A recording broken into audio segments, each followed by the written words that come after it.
Hello everybody, and welcome to my B2 first certificate, that's FCE Writing Paper video course.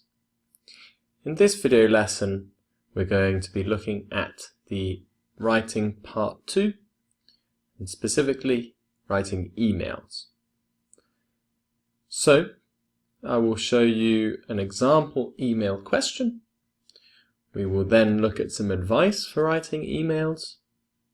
We will then critique an example email. We will then look at the examiner's comments on the example email. We will then correct some of the language from the email. And finally, we will have a look at some extra tips for writing an email. So let's get started.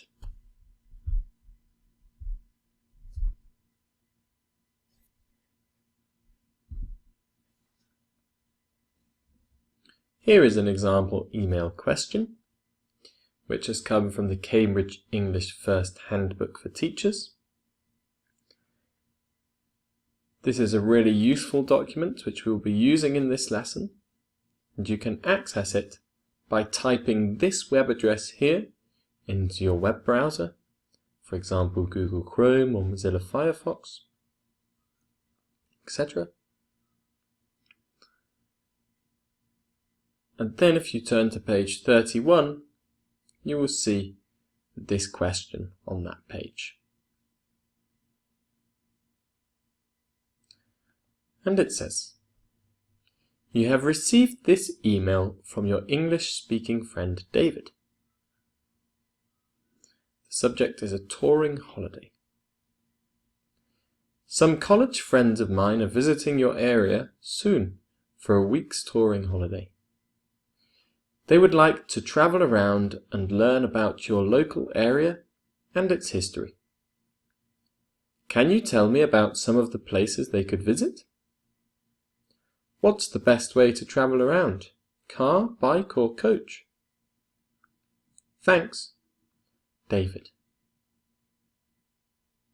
Write your email. So remember, in part 2 of the writing, you will have a choice of 3 different questions, and one of them might be an email. And if you've followed my advice from earlier video courses, you will remember that I suggest spending 40 minutes on part 1 and 40 minutes on part 2. So, if you choose the email for part 2, you should spend 5 minutes planning your writing, 30 minutes writing, and 5 minutes checking your writing at the end.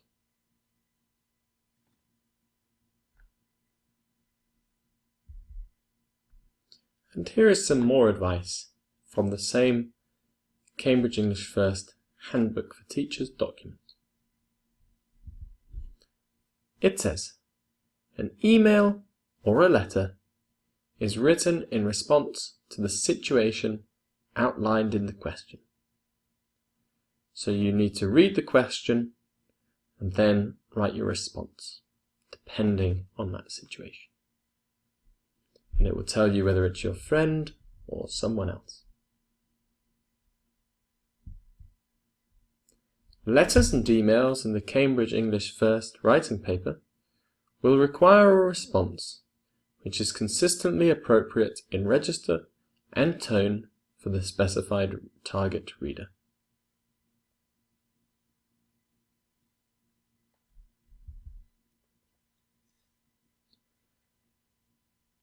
Candidates can expect to be asked to write letters or emails to, for example, an English-speaking friend or colleague, a potential employer, a college principal, or a magazine editor.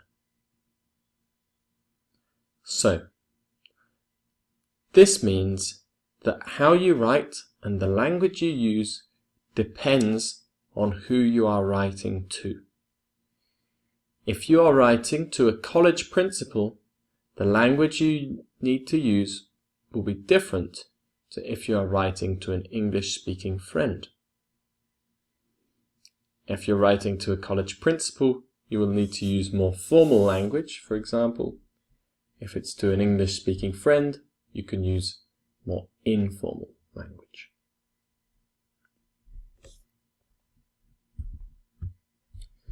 So here is an example email answer.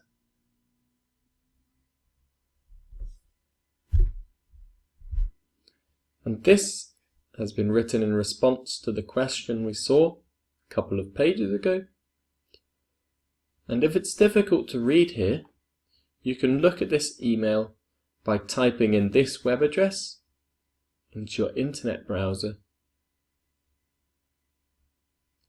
and then turning to page 41.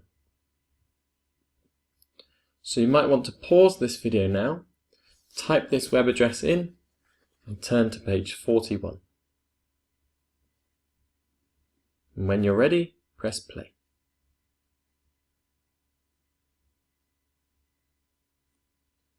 Okay, so hopefully you've done that, and if you've typed it in correctly, you should be looking at a document which looks like this. And if you go to page 41, you should see a page which looks like this. And I want you to ignore the examiner comments at the bottom of this page for now, and just focus on this answer here.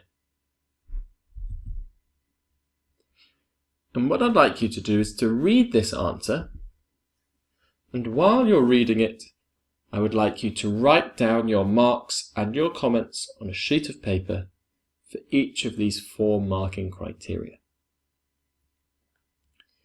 If you've forgotten what these marking criteria involve, you can see one of my earlier lessons about the marking criteria where we explain it in more detail.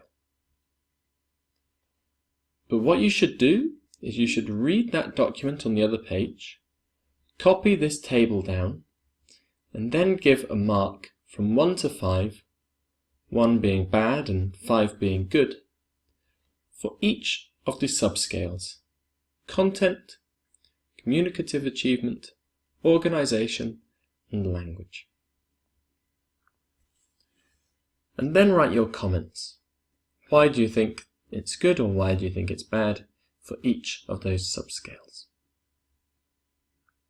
So pause this video now, complete this table looking at the example email answer, and when you're ready, press play.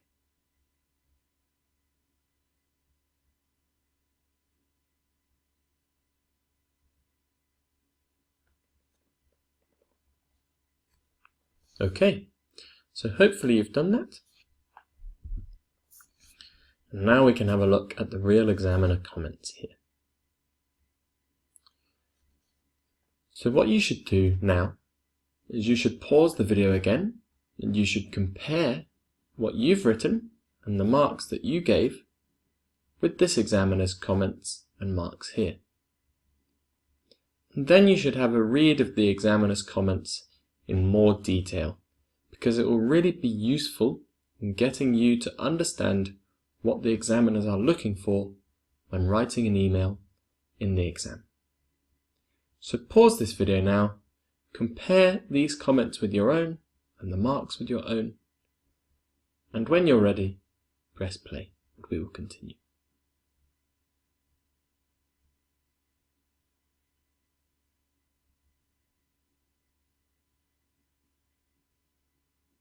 Okay, so hopefully you've done that. I really hope you found that useful.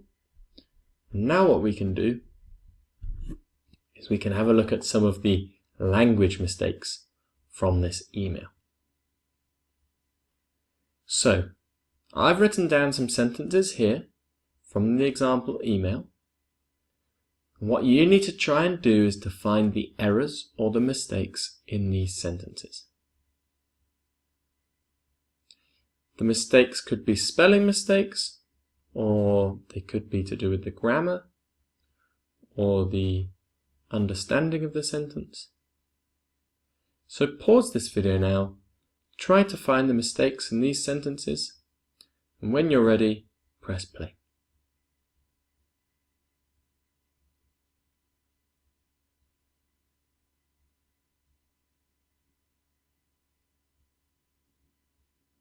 Okay, so hopefully you've done that. Now we can have a look at the corrections which I made. So, in this first sentence, we need to say, I have many ideas of what I can show.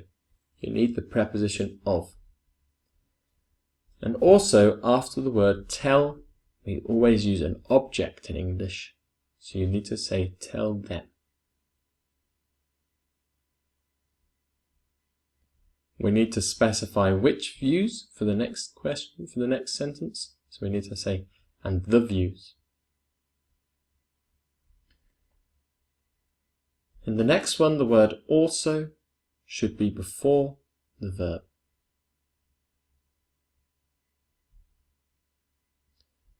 For the next sentence, tourists needs to be plural because we say many.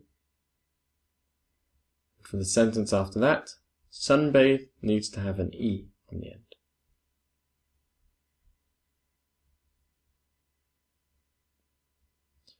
The next sentence is a bit confusing for me. I would say watching the beautiful sunrise. Sightseeing is a good word, but it's not correct here in this context. Sightseeing is usually seeing the important places in a town or city, the important buildings, for example.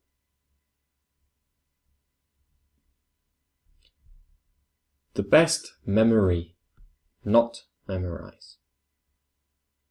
The wrong word. We need to say the history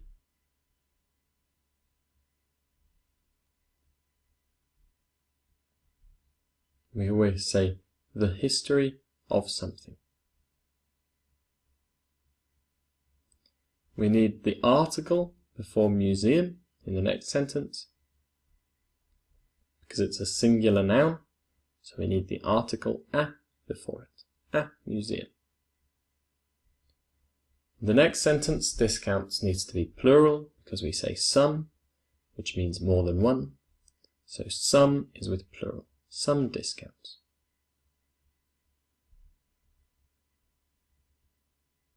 And would you mind sending with an ing?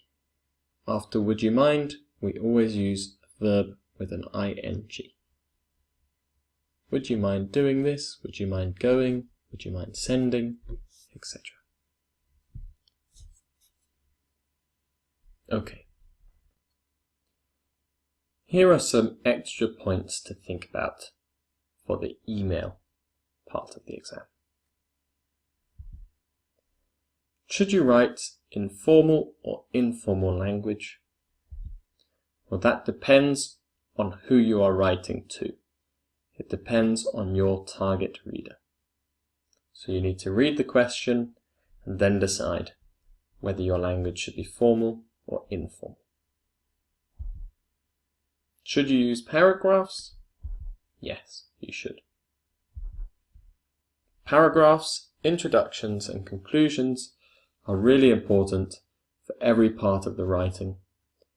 So you should make sure that you use paragraphs and introductions and conclusions. Anything else? If you start your email with Dear Sir or Madam, you should finish it with Yours faithfully. But if you start your email with Dear Mr. or Miss, you should finish it with Yours sincerely. And this is a really important point.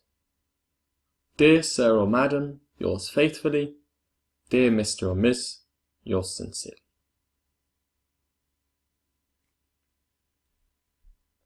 Okay.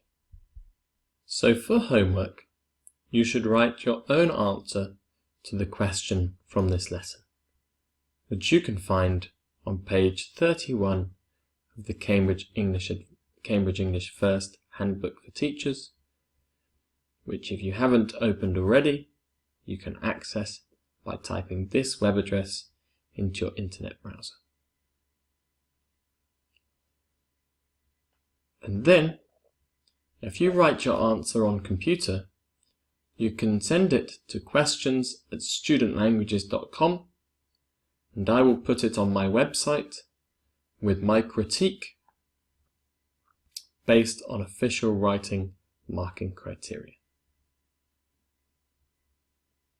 And you can see some other examples of previous students' writings by typing this web address into your internet browser.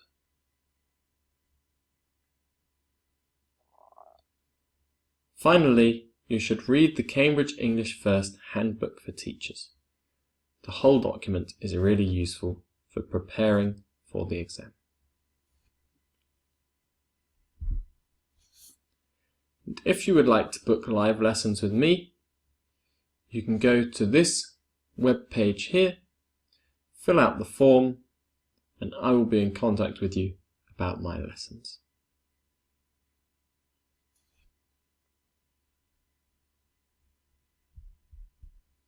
So thanks for watching this video lesson, and in the next video lesson we're going to be looking at the B2 First Certificate, FCE Writing Part 2, Letters. So I'll see you in the next lesson, guys. Bye bye.